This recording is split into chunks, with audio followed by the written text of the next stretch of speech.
businessman. Tell us what is coming and give us details. Restaurant owner George Sorry says business is booming. However, he isn't sure how long that will last. Why? The new Affordable Health Care Act. The point is, they don't give us no details. Sorry seems confused about the requirements. You're going to have health insurance for all your employees. It's fine and dandy. How much is it going to cost us? How we can change? Let us make a plans from now. The Affordable Health Care Act mandates all employers with 50 employees or more must offer an affordable health care insurance package or face hefty fines. Depending on the cost of health insurance for his employees, George says he might have to increase prices or reduce staff. We have 123 employees here, okay, which probably 100 they would be, affected by the plan. Fine, I want them to have health care. Server Chastity Caden doesn't have health insurance.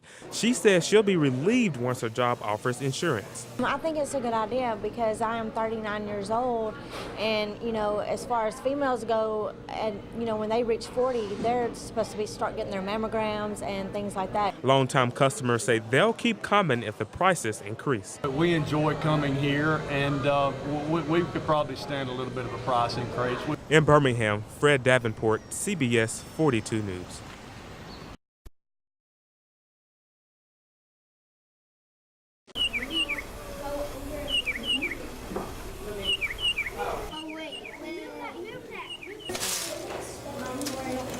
Up here, and we're going to drag this one. Okay. So a lot of the same where you're going to get to. Yes, sir. I got one. What are you missing?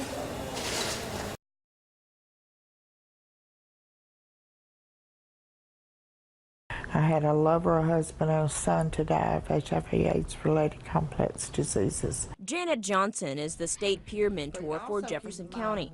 She locates people newly diagnosed with HIV or AIDS and links them to care. My husband, my son's daddy that died in '90, never tested till he was dying on his deathbed, although he went with me to get my results. Janet says she believes the focus on certain populations makes others tune out. The rest of the population then thinks, I don't fit that group. I don't have anything to worry about. Arthur Wynn is the education coordinator at AIDS Alabama. When you talk about HIV, you have to talk about sexuality, sex, and these are kind of taboo topics within the South. That's not the only problem. So we have other barriers such as unemployment, poor transportation, low education, and we have to go out into the communities and partner with other churches and different gatekeepers. AIDS Alabama CEO Kathy Hayers is one of two people who will speak on behalf of Alabama's HIV/AIDS issues. On a lot of the funding, we get the short end of the stick, and if you look at how much it is per person, it's very unfair. But that hasn't completely hindered efforts in the state. We've made some strides, so it's not totally hopeless. But I'm going to just keep on at it until all of these laws get changed so that they're fairer to the South. The roundtable on Capitol Hill will be the beginning of a search for solutions.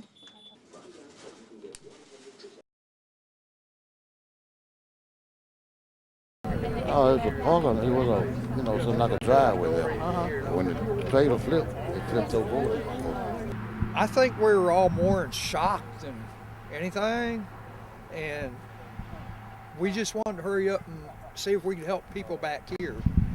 When we see people hurting around the state, and we may be the tornado governor of the country with all the experience we had at April 27th, and I think it's very important to come out and to visit people and to see the damage that's occurred and see how we can help, see what is needed and what we may have available through the state and through people who volunteer, and there's so many services that we do have available, and we just want to come out and see how we can help people.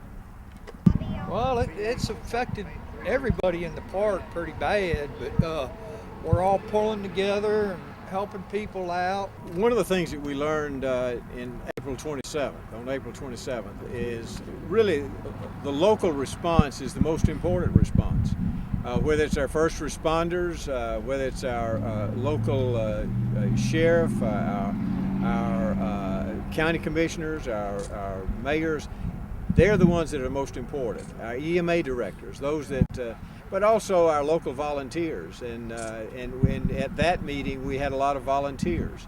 It's very important to realize the services that are available through Serve Alabama, things that are available, and so that's why I like to come out and see places like this to see what we do have available and see what we can help, how we can help them. Yes, especially for these people right back here behind me. It really hurt them, and then a few trailers back up over there, you know, and we got a church back there on the lower end back there. It's just devastating. It don't look like home anymore. But we're going to clean it up and get it back to normal again. Nothing can replace a brother, especially a baby brother. Bobby Ray Cannon is going through one of the most painful experiences of his life. Cannon's younger brother, Kevin Barnes, was killed when an explosion and fire gutted this Robin Wood home. Neighbors are recalling the man they know is very friendly and humble. They say losing Barnes is a blow to this community. It's very sad news, and I feel very bad for his family. Barbara Stokely says her children often played with Kevin when they were younger. They knew him from, they come with me to work at the store quite a bit. And they knew him from that and played at the game room with him. Barnes leaves behind 2 children, a 7-year-old son and a 2-year-old daughter. Neighbors we talked to say Kevin came outside, he went back inside for something, but never came back out alive. It had to be a good reason for him to go back in there. Cannon says his brother may have thought his son was still inside the house. My grandmother had oxygen bottles in there, and when the oxygen bottles exploded, apparently Kevin, you know, the walls, ceiling and stuff come down on him, and that's what ultimately got him. LaTanya Fields lives across the street. She said the horror of seeing someone die in such a tragic way kept her awake all night. I kept looking back and forth out the window. It was scary. In Tarrant, Fred Davenport, CBS 42 News.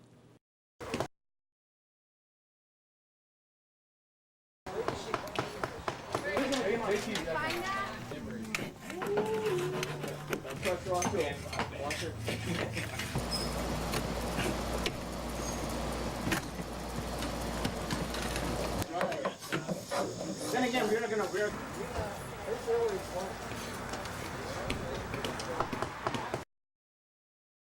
Special day here in the library. Today is a very special day. We are so excited to have our new logo and have this wonderful campaign. Vanetta Flowers is, helping us promote our new logo, and we have cake for the public, and we have these great bags for anybody that comes in today. They're free and a gift to them, and we're just really pleased to be telling our story to the public and letting the community know what all the wonderful things are that we do down here, and we welcome everybody to come. And since I've been here about 30 years, this is at least the 3rd logo we've had. But what we've never had before is a campaign to go along with it and festivities about it and talking about it.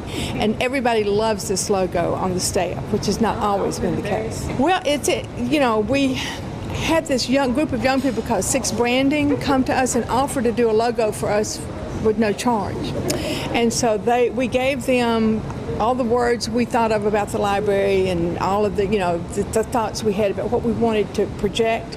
And they came back with the flame, and it refers to Birmingham, learning, excitement, flame. We see it as a symbol for the eternal flame of knowledge, basically, and the pursuit of learning and reading in the library.